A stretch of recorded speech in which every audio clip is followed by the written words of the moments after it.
Welcome to The PA is In, the show created by PAs for PAs, where codependency with your supervising physician is a thing of the past, optimal team practice is the future, and physician associate has taken the place of physician assistant as the professional title of choice.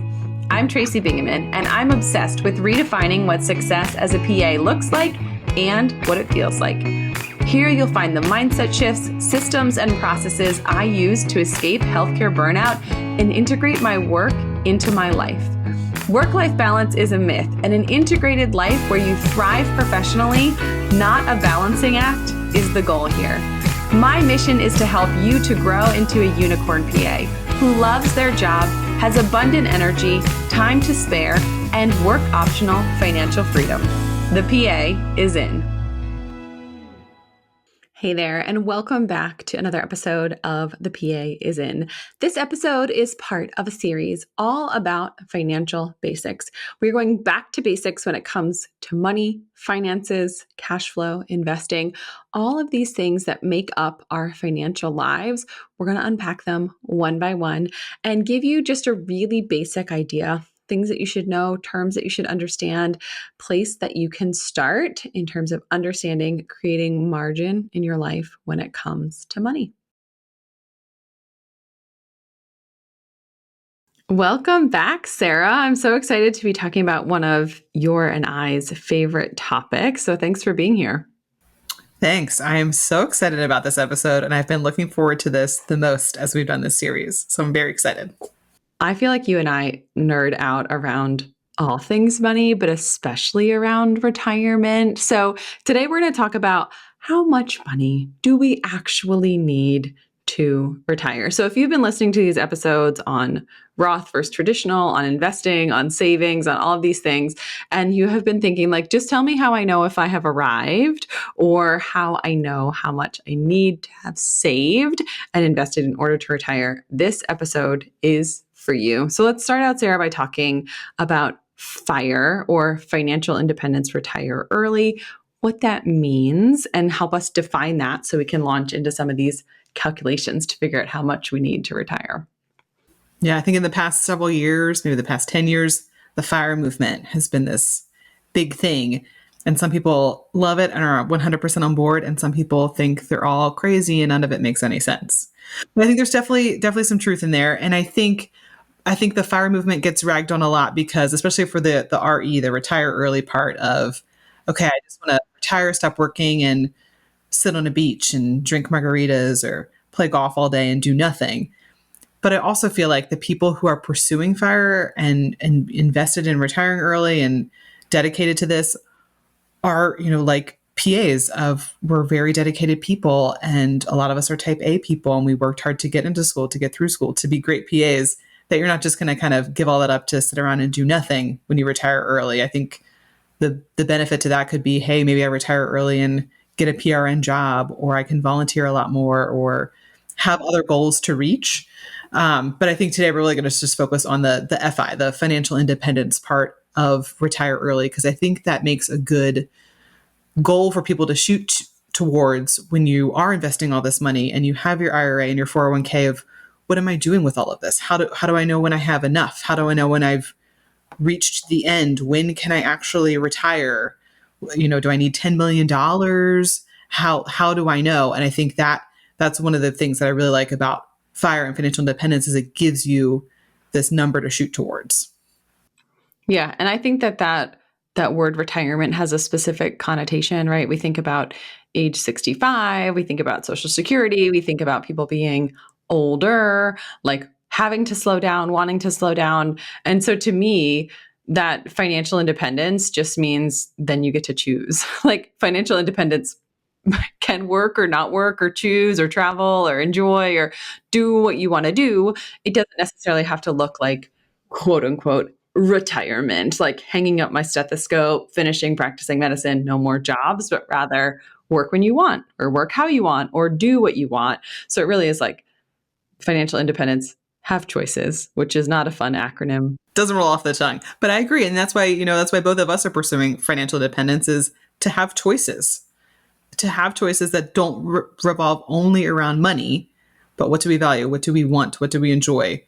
to have choices of how we spend our life and our time and how we spend our money. Absolutely. So let's define financial independence. Yeah. Tell us what it is. I was going to say, to be financially independent means that you just don't have to work for money anymore. You have enough money in the bank, in your investments, in your accounts, that you can just live off of that money forever, indefinitely. You don't need to work for money anymore. That is financial independence.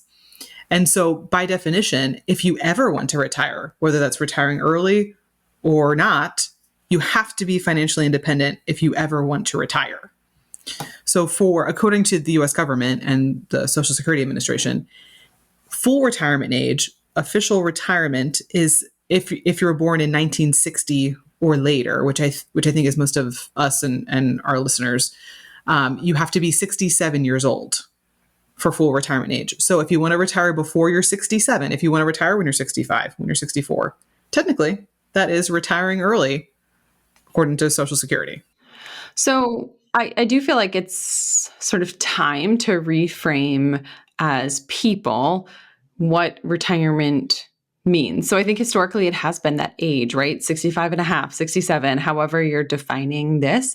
But really, it sounds like it's not an age. It's actually a status. And I don't want to say status like driving a BMW status, but rather a financial status where it's actually a number or a net worth or an amount of money that you have. That means that you don't have to keep putting money into your investments to live the rest of your expected life expectancy in a way that's comfortable to you. So instead of a number age-wise, it's a number money-wise. And that is, I think, really cool because we don't have to work until we're 65, right? There's some things that we can do now to impact what we end up with then. Exactly. Yeah. You don't have to wait to be a certain age to retire. You just need to wait to have enough money to retire. That's where your goal is, this certain amount of money. And so how much money, a lot of retirement calculators historically have always looked at how much do you earn? Like that's the baseline when you're kind of inputting your numbers, and this calculator will tell you what do you need. One of the baselines it looks at is how much do you make right now? And I don't think that's quite accurate. And the FIRE movement also, and this is where it comes from, it doesn't think that that's really an accurate way to have a good starting point, because it really doesn't matter how much you make right now. What matters is how much you spend right now and how much you plan on spending in retirement. So who cares if you earn $200,000 if you only spend $50,000 a year? That's what we need to work out. Your lifestyle costs $50,000. That's what we need to plan for retirement. Now, if you're spending $200,000, if you're earning $200,000 and spending $200,000, then you're not putting anything away, or we're going to need a lot more in that account in order to get you to a retirement. Also, we don't have any money to invest, so this is a problem. Exactly. That's a whole other situation if you're spending everything you're making.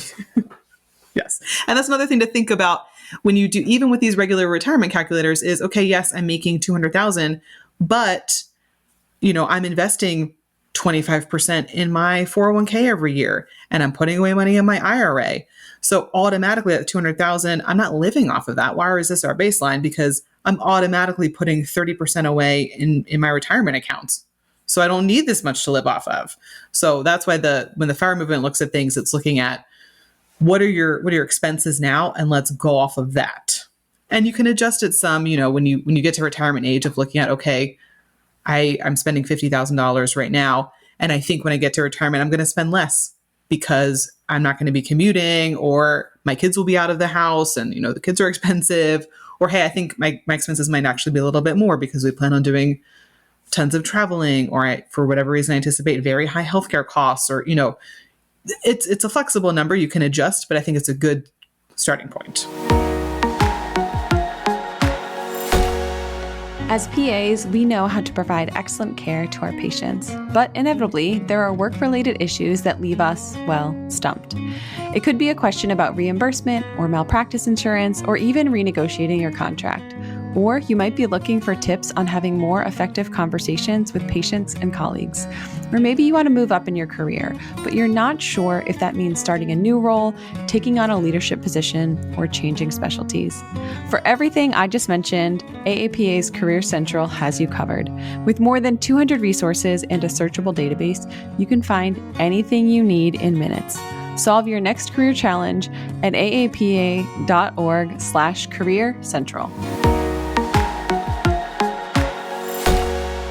Yeah. And I think for many of the listeners listening, they're probably in the most expensive sort of time of their life in terms of heavy investing for college and retirement, in terms of childcare costs, like feeding those children that, I think probably at the peak of my expenses when I think about the number of people that I'm feeding and sending to daycare currently. I'm like, it can't go up, right? It's got to go down. And right now you have daycare and college. You're on both ends of the high expenses. Getting it coming and going for sure. So how do we figure this out, right? Someone is listening and they're like, okay, I have a good idea of what my monthly expenses are or what I'm bringing in. How do we know how much we need for retirement? Because inflation is a factor. And how do we take that into account when we're coming up with this number? Mm-hmm. So to reach financial independence, what we look at is to say 25 times your expenses.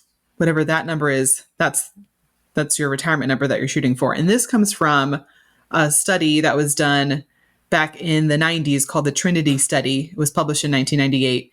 And it's was looking at a sustainable withdrawal rate. So what they did in the Trinity Study was they looked at the stock market from when it was created in 1925 through 1995. And they looked at 15 to 30 year periods with different asset allocations of saying this much in stocks and this much in bonds. And to say, hey, from, 1925 through 1955, look at this 30-year period, 1926 through 1956, and they kind of did it in chunks. So, they went through the Great Depression with that. They went through recessions with that.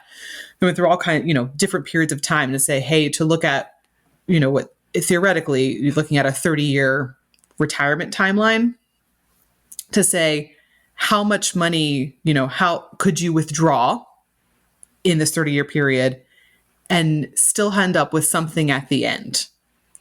Now, whether that something at the end was $1 or you had $1 million, maybe you had more than what you started with, but the end rate that they were looking at was to have something still left over. And so that out of this came what's known as the 4% rule.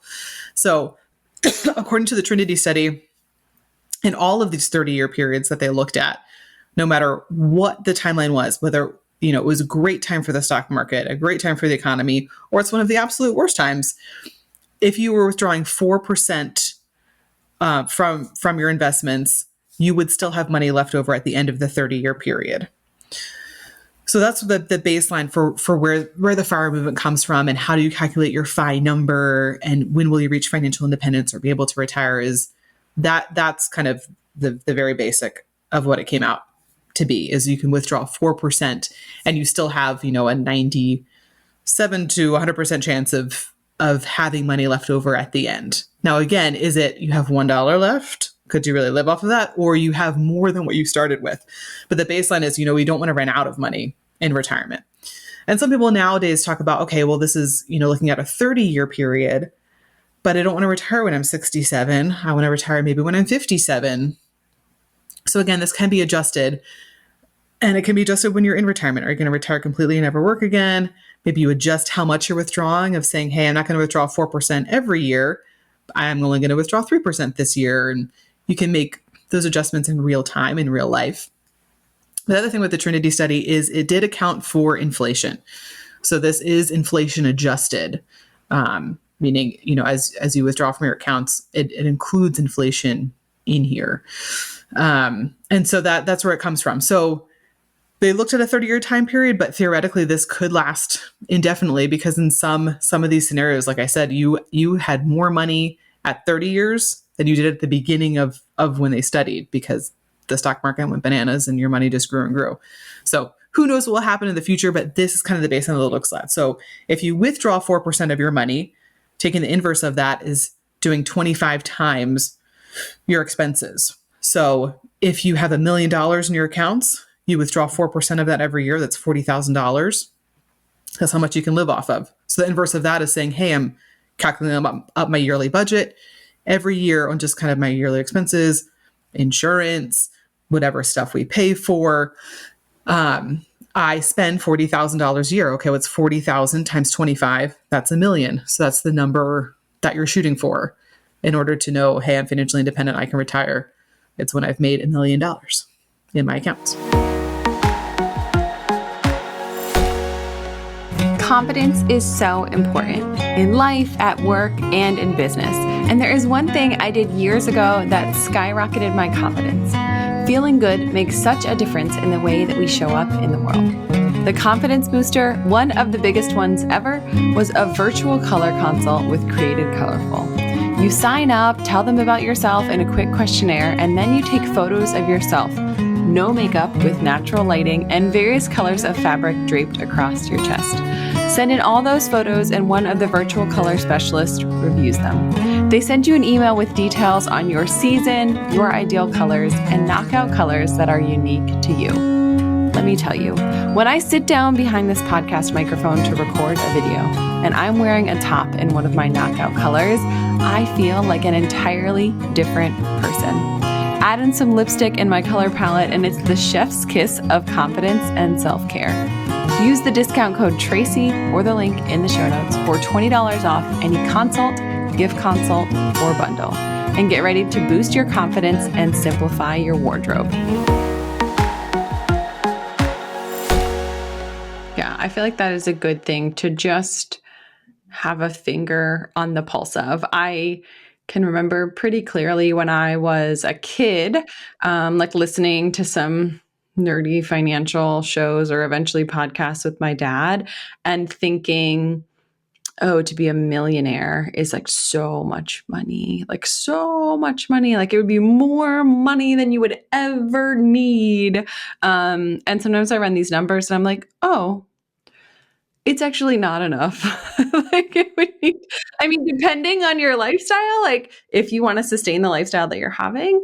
And sometimes this is reassuring. You run these numbers and you're like, yes, we are on track. We really have our hands around this. Like, and sometimes you run the numbers and you're like, oh, we've been diligent, but maybe we need to save and invest more. Maybe we need to turn things up so that we can get closer to that number, especially if it's something we want to do sooner rather than later, and that you get to choose what you value during this season and you know where you're going from here. And if there are things that you currently want to value more, great, go ahead. And if there are things that you know you're willing to give up so that you can get to that number sooner, awesome, also great. Like there's not a wrong way to do this. It's just like what works for you in your current season of life. Yeah. And I think one thing that they point out there is kind of at least getting an idea of what you're shooting for and kind of where are you, you know, on this timeline and are you on track or not?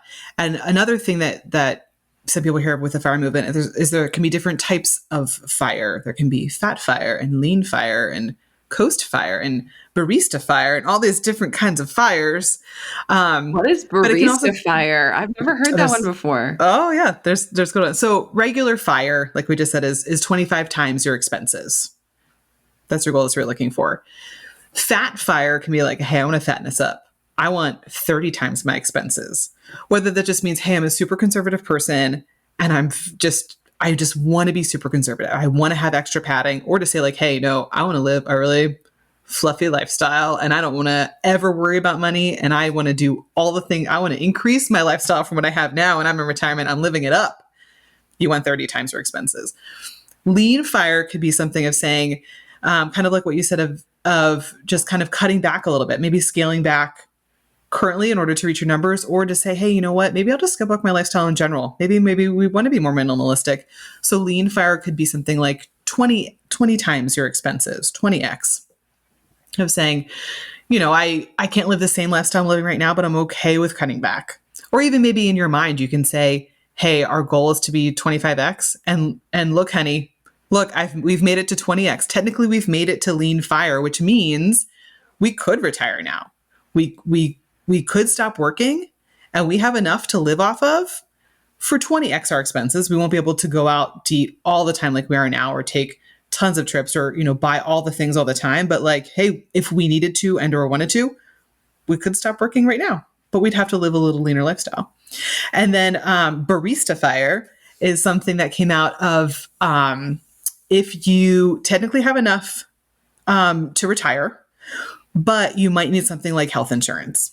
Like, I have enough money in my accounts, I can retire and pay my expenses, but I could never pay for health insurance. And a lot of time we're talking about fire, we're talking about retiring early, aka before 67, and maybe definitely before age 60 when you could get Medicare. So, or 62. What is Medicare age? Is it 62? 64? It's like 60 something and a half. I don't know. Yeah. Yeah, 62 and a half something. Anyway, retiring before your early 60s, so you would not be able to get health insurance. And, health insurance on with the ACA can be expensive.